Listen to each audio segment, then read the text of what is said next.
Hola, ¿qué tal amigos? Bienvenidos al canal de Lectores Bíblicos. Hoy para un video más, esta vez continuando con lo que es los temas de raíces de la escritura bíblica. Hoy vamos a platicar un poco de qué idioma hablaron los patriarcas.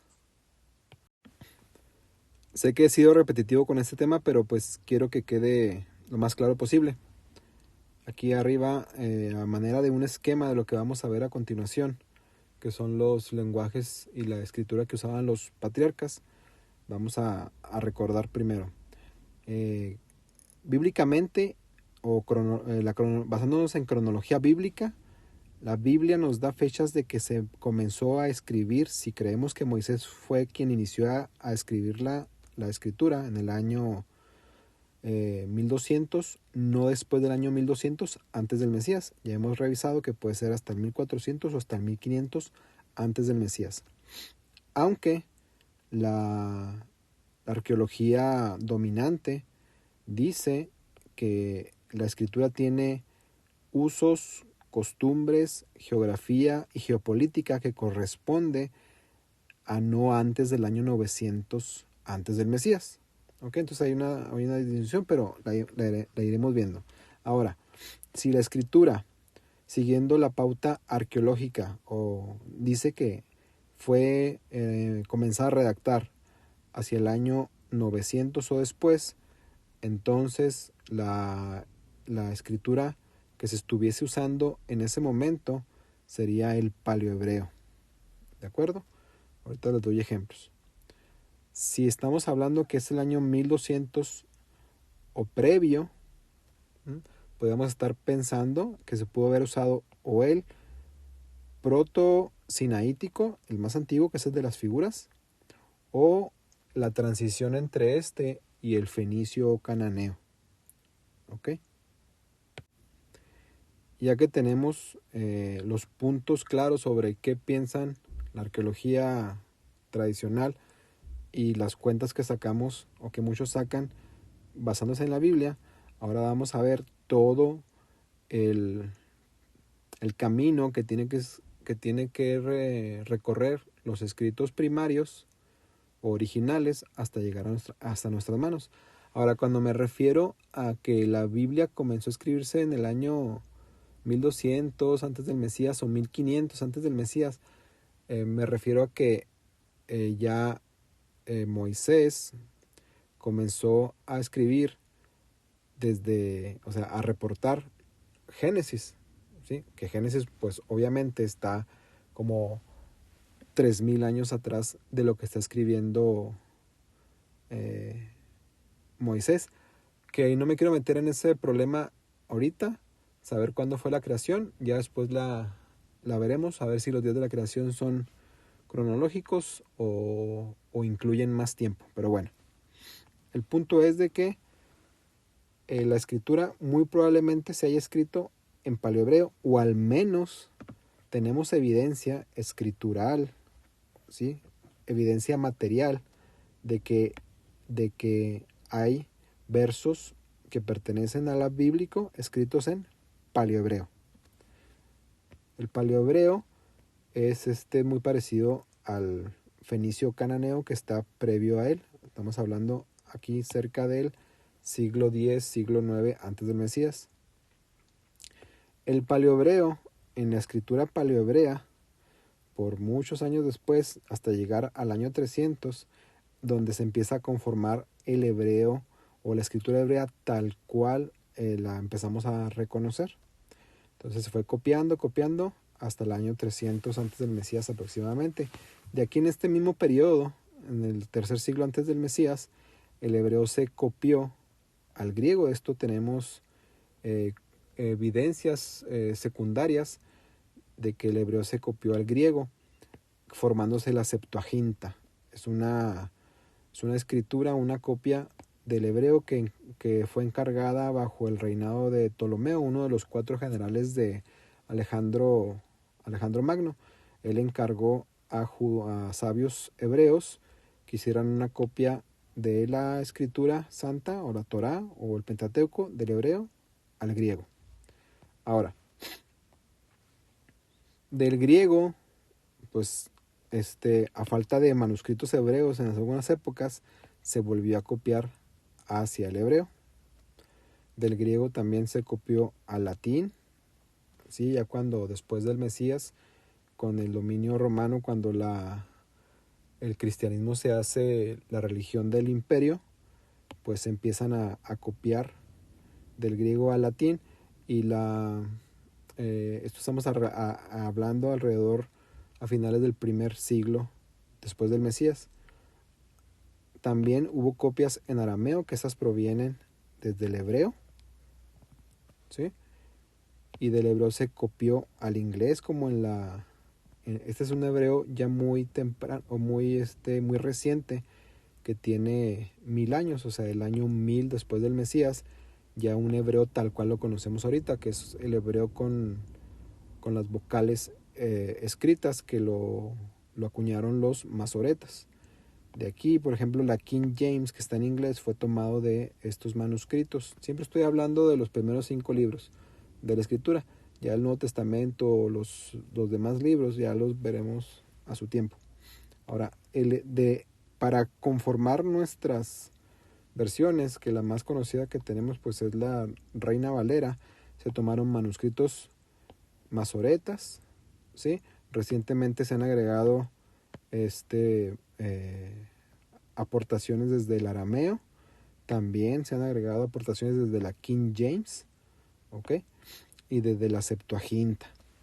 Ese es el punto. Lo que quiero decir con todo esto es de que la escritura original brincó por muchas, o pasó por muchas traducciones, ¿sí? Hasta llegar a nosotros. Ahora, se dice que una muy buena traducción, o que las traducciones solamente pueden transmitir el 80% de la idea original. ¿Por qué? Porque dos lenguajes o dos lenguas distintas no tienen palabras equivalentes. O sea, hay palabras que pueden semejar lo mismo, pero una equivalencia exacta no existe, ¿sí? Es como cuando queremos, es más, aún en el mismo idioma, por ejemplo en el español, si queremos conceptualizar amor, cada quien va a dar un concepto diferente. Por lo tanto, la idea de amor es distinta para cada persona. Sí, que se pueden parecer, pero no siempre significan lo mismo. Nada más es para dar un poquito de contexto en cómo debemos tratar la escritura. La abordamos y hay que ir desmenuzándola hasta encontrar la idea o el pensamiento que el Eterno nos quiere mandar, siempre guiados de la mano de nuestro Mesías. Aquí tengo un esquema donde en los círculos encierro una muestra de las primeras 6 letras o caracteres de las diferentes escrituras. En líneas verdes pues son copias que no tenemos evidencia que hayan sucedido, y las líneas rojas son copias de copias hasta llegar, y vamos a ir desde el proto-sinaítico hasta el español que nos corresponde, y la línea blanca que tenemos aquí pues es la división entre el periodo antes del Mesías y después del Mesías. Bueno, comenzamos. Ya habíamos visto estas partes. Esta es la Esfinge de Serabit al-Kadim, datada en el año 1800 antes del Mesías, donde encontramos la evidencia más antigua de la conformación de un alfabeto que es predecesor del fenicio, el cual es una lengua madre pues del arameo, del árabe, del griego, del hebreo y pues el español en última instancia también, el alfabeto latino últimamente también de ahí. Bueno, y aquí lo que ya habíamos platicado es la conformación a manera de traducción de una escritura egipcia y una escritura por personas semíticas que estaban en la península del Sinaí. Esta es la escritura proto-sinaítica, ¿sí? La evolución de una iconografía egipcia a la conformación de un alfabeto de la manera en que lo usamos actualmente en el siglo XIX antes del Mesías, ¿sí? Después que se conformó el alfabeto protosinaítico, este viene a dar lugar a el alfabeto fenicio o cananeo. ¿Sí? Aquí hablan algunos, hay otras, para marcar la evolución de este a este, pues hablan del proto-fenicio, proto-cananeo, pero bueno, lo importante es que este es el origen de muchas escrituras o formas de escribir que representarían las lenguas semíticas. Entonces, el fenicio cananeo en el siglo XII antes del Mesías vino a dar lugar al hebreo aproximadamente, paleohebreo aproximadamente en el siglo X antes del Mesías, al arameo en el siglo VIII antes del Mesías, también al griego en el siglo VIII antes del Mesías y al samaritano. Estoy hablando aquí de escrituras, no de lenguas. ¿Ok? Aquí es una escritura, en samaritano se puede escribir en hebreo, ¿sí? Por ejemplo, esta escritura que se atrajo de la estancia en Babilonia, ¿sí? Se usaba para escribir el babilónico o también el hebreo. Pero bueno, entonces estoy hablando de formas de escribir o escrituras. Ya para este año o para este siglo, el siglo X, ya se está conformando, o a partir del 12 se está conformando lo que es la lengua hebrea. También vamos a platicar ahorita dónde empezó o dónde se piensa bíblicamente que empieza a conformarse la lengua hebrea. Ahora, en esta escritura que es el paleohebreo, ¿sí? Muchos coinciden en que en esa escritura fue en que se comenzó a acuñar o a redactar la Biblia. De esto sí tenemos algunas evidencias. Por ejemplo, este sello fue encontrado en las excavaciones en la ciudad de David, en Jerusalén. Está datado para el año de 589 antes del Mesías y se cree, se considera que fue encontrado en una casa destruida por el imperio babilónico.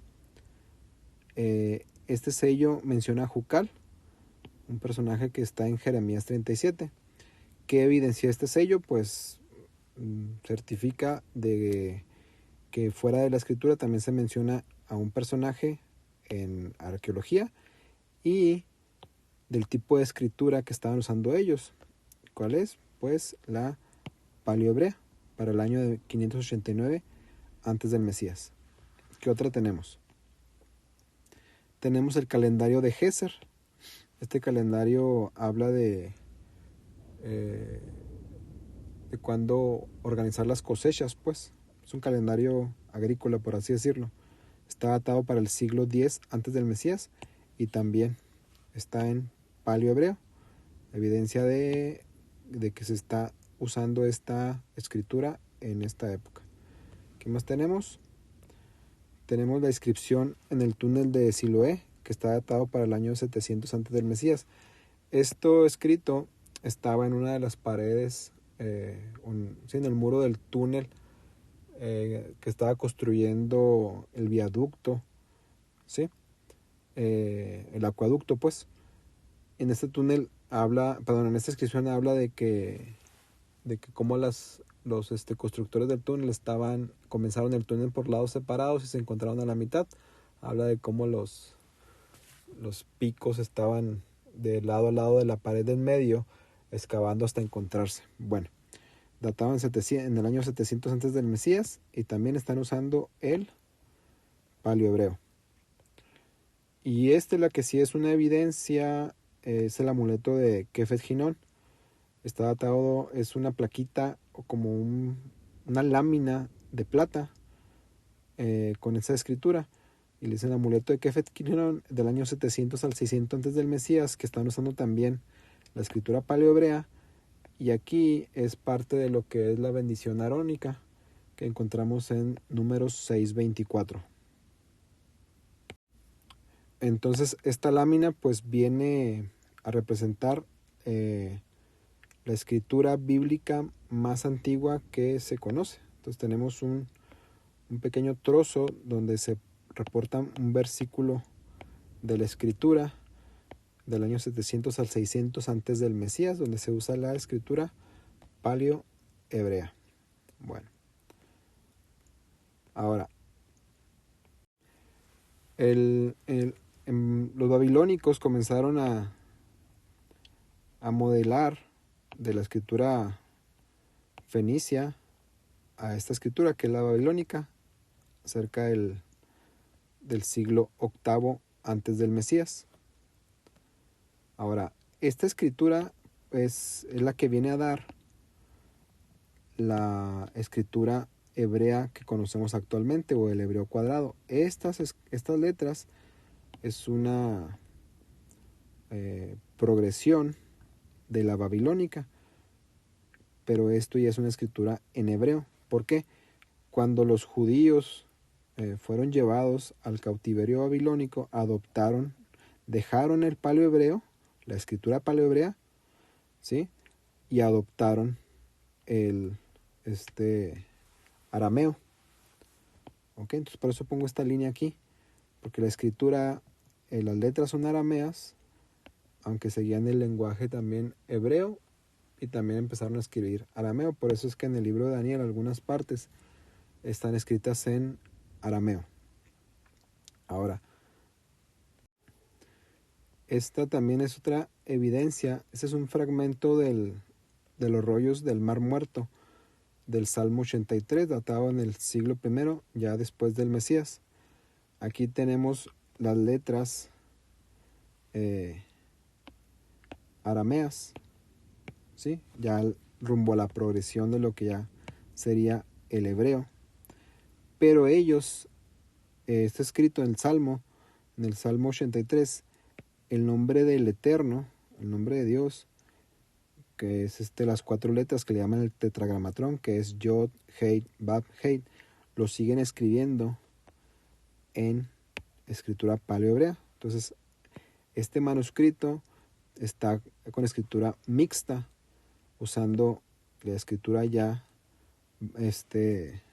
aramea o babilónica, y solamente respetaban el nombre del Eterno y lo continuaban escribiendo en paleohebreo. Entonces, tal vez habría una idea de ellos de que esta es la escritura original, y por eso no traducían todo, pero seguían dejando el nombre del Eterno en su escritura original. Entonces, por otro lado, tenemos el fenicio, que también da origen al samaritano. El samaritano fue adoptado una vez que primero se conformó el reino de Israel con Saúl, después vino David, Salomón. A la muerte de Salomón se divide el reino en 2, 10 tribus al norte y 2 tribus al sur. Las 2 tribus del sur llegaría a llamarse propiamente Judea, que serían los judíos, y las 10 tribus del norte se le llama Reino de Israel. Sí, o sea, las tribus o el pueblo con mayoría conservó el nombre original, pero ya se le llamaba Casa de Israel. Sí, entonces el reino se dividió en 2 casas, la casa de Israel al norte y la casa de Judá al sur. La casa de Israel al norte comenzó a adoptar la escritura samaritana. ¿Sí? Se fijan, son semejantes, todas parten del fenicio, son semejantes. ¿Por qué es importante esto? Porque los samaritanos tienen su escritura, también el Pentateuco, los 5 primeros libros de la escritura en samaritano, y también eso llegó hasta nosotros. ¿Ok? Ahora, ¿qué nos llegó a nosotros? Al español. Nos llegaron copias del Pentateuco samaritano. Nos llegaron copias ya después del Mesías, o escritas después del Mesías, en una escritura en hebreo, con la escritura samaritana. ¿Cuál es la escritura samaritana? La que ya le agregan vocales a la escritura. Esta escritura comenzó a implementarse cerca del año 600, se completó o se conformó completamente cerca del año 900, y los escritos que tenemos, de los cuales tomamos para nuestras versiones como la Reina Valera, es del año 900 a 1000 después del Mesías. ¿Qué también tenemos? Pues tenemos de la Septuaginta. Si la Septuaginta se escribió alrededor del siglo III antes del Mesías, y tenemos copias de copias en las, que se conservan, o retazos para conformar nuestras versiones actuales. Entonces, esto es a manera de esquema para que vean todo lo que tiene que pasar la escritura original para conformar nosotros, todas las manos que la tocaron. Si sigues una sola línea, sí va a estar pervertida. Cualquier línea que sigas va a tener perversión. Lo magnífico de esto es de que como tenemos a nuestro español, tenemos infinidad, no sé, hay miles de manuscritos, ¿sí? Partes de la escritura que están llegando, y con ella pues se puede saber, o se está viendo coincidencias. Es como armar un rompecabezas de muchos. Si sigues una sola línea, pues va a estar pervertida, pero seguir todas puedes alcanzar la originalidad de la escritura. En este mapa, es un mapa del Medio Oriente. Quiero nada más como dar también una continuidad en el tiempo sobre qué estaban hablando los patriarcas, qué hablaban, qué idioma hablaban y qué escritura estaban usando. Pues para empezar, acá está Ur de los Caldeos, ¿sí? Casi llegando al desemboque del Éufrates, del Tigris y el Éufrates, hacia el Golfo Pérsico. Si ustedes colocan en internet y buscan Ur de los Caldeos, que es donde se menciona que había nacido o estaba Abraham, te mandan a esta zona, a la zona baja de Babilonia, o la zona baja del Tigris y el Éufrates. Pero eso no todos están de acuerdo en eso. Consideran que Abraham no estaba en este Ur de los Caldeos, sino que hay otro Ur acá al norte, ¿sí? Este punto rojo superior sería Ur, ¿ok? Y este es Harán, o Padam Arán, que es Harán. Ahora, este Ur se piensa, bueno, hay varios, cuando te pones a leer historia, te dicen que hay varios Urs, ¿sí? Que este Ur pues, fue de los más grandes, pero hay varios. Que lo más probable es que el Ur de donde viene Abraham sea el Ur que está en Harán. Y también sería un Ur de los caldeos, porque los caldeos que habitaron acá provienen de esta zona. ¿Ok? Entonces tenemos a Abraham siendo llamado en Ur de los caldeos por el Eterno para que se dirigiera hacia Canaán. Pero él se queda en Padam Aram. ¿Ok? Entonces, ¿de qué época estamos hablando? Entonces Abraham, Ur, nace en Ur de los Caldeos, acá al norte, o a la parte alta del Tigris y el Éufrates, alrededor del 2080, sobre fechas que ya expliqué en otro video. En Padam Aram,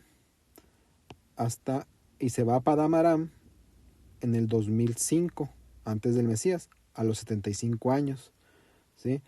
Es cuando recibe el llamado, pero en vez de irse hasta Canaán, se queda en Padam Aram, ¿ok? Que esto es Harán. ¿Qué gobierno? Estaba bajo el gobierno acadio en esa época. Acadio Acadio Asirio estaba ahí por cambiar. Lengua, lo más probable es que haya hablado acadio, y en una escritura cuneiforme. Ahora también, ¿por qué se piensa de que haya estado en este Ur? Pues porque cuando Jacob regresa a su familia, ¿sí? No regresó al Ur del sur, ¿sí? Jacob, cuando Isaac manda a Jacob a buscar esposa, dijo, ve con mi familia. Él no viaja al Ur del sur, él viaja a Padam Aram, y acá se encuentra a su tío Labán, ¿de acuerdo? Entonces apunta más a que esté el Ur hacia el norte. Y otro es pues que acá está el monte Ararat, donde se cree también de que encalló el arca de Noé. Entonces está mucho más cerca. Por estas coincidencias podemos considerar que el Ur de los Caldeos al que nació Abraham es acá al norte del Tigris y el Éufrates. Después se desplaza a Padam Aram, y después le va a decir el Eterno que se mueva a Canaán. Después tenemos el nacimiento de Isaac, ¿sí? Que es alrededor del año de 1980, a los 100 años de Abraham. ¿En qué región? En Canaán. Aquí todavía no hay un gobierno global, se están peleando entre los acadios, asirios y egipcios esta zona. Hay muchas ciudades por la zona de Canaán. Ahí está Isaac. Probablemente nació en Beersheba. La escritura no dice dónde nació, pero sabemos de que en Gerar, Abimelech, una vez que secuestra a Sara y después el Eterno le llama la atención en sueños, lo libera, pues ellos se van y aquí está Beersheba. Y también pienso que es en Beersheba, porque aquí más al sur está el pozo del viviente que me ve, donde fue desterrada Agar con Ismael. Entonces lo más que apunta es que haya nacido Isaac en esta zona, que es Beersheba, en el año de 1980 antes del Mesías, que toda esta región pues es Canaán. ¿Qué lenguaje hablaba? Acadio, asirio, y pues ya están adoptando el cananita, y escritura sigue la cuneiforme. Después tenemos a Jacob. Jacob al parecer nació en Lahai Roy, también en el pozo del viviente que me ve, en el año de 1920 antes del Mesías, en las regiones de Canaán, lenguaje acadio, asirio y cananita, y la escritura aún pues sigue la escritura cuneiforme. ¿Ok? Después tenemos ya Jacob, pues tiene a sus 12 hijos. ¿En dónde los tiene? Bueno, a sus 11 varones y una mujer, Dina, en Padán Aram. ¿Ok? Y Benjamín pues nace en camino a Éfrata. ¿Ok? Bueno, entonces el que sigue, tenemos los 12 hijos de Jacob, y José pues es vendido a Egipto, donde se hace gobernante. José nace en Padán Aram, ¿sí? En la tierra donde está Labán, en Harán, en el año de 1829 antes del Mesías. Bajo el gobierno ya Egipto estaba gobernando toda esa zona hasta Padán Aram en esa época. ¿Qué lenguaje? Pues él debió haber hablado el lenguaje de sus padres, asirio, el cananita y el egipcio que aprendió cuando era gobernador. Escritura, lo más probable es que haya usado los jeroglíficos por haber estado en Egipcio, y el cuneiforme aprendido de casa. Después tenemos a Moisés. De la camada de José pues está Leví, y luego está Jocabed, y luego está Moisés. ¿Ok? Y Moisés pues nació en Avaris, aquí más o menos, en la región de Goshen, que es el Bajo Egipto. Bajo Egipto, pues porque es la zona baja donde está desembocando el río, el río Nilo. ¿En qué año? Pues en 1655, Egipto. ¿Qué lengua? La cananita, la egipcia, y probablemente se esté comenzando ya a integrar la hebrea. Ya se está formando el pueblo hebreo. Recuerden que llegan al área de Goshen invitados por José, 70 israelitas descendientes de Jacob, y ya a partir de cuando salen de aquí ya empieza a cambiar el lenguaje. Dejan el cananita para convertirse en un hebreo primitivo, por así decirlo. ¿Qué escritura? Pues Moisés también fue criado por la realeza, la nobleza egipcia, debe haber aprendido los jeroglíficos, y empezando a usar el proto-sinaítico, sobre todo porque el proto-sinaítico los vestigios es que se empezó a desarrollar aquí en esta zona, en Serabit al-Kadim, y Moisés estaba en esta zona. ¿Ok? Entonces, hasta aquí ya tenemos, pues, las fechas en que los patriarcas habitaron en la tierra de Canaán o en Medio Oriente, y qué lenguaje y qué escritura estaban usando hasta que Moisés coincide con la creación o la dimensión del proto-cananeo, proto-sinaítico, que vendría a dar el fenicio y el paleohebreo. Y esto sería todo, amigos, hasta aquí, amigos del canal de Lectores Bíblicos. Espero sus comentarios, sugerencias o algo que quieran que revisemos, y les agradecemos su apoyo. Si quieren ayudarnos, escaneen el código. Nos vemos hasta la próxima. Saludos.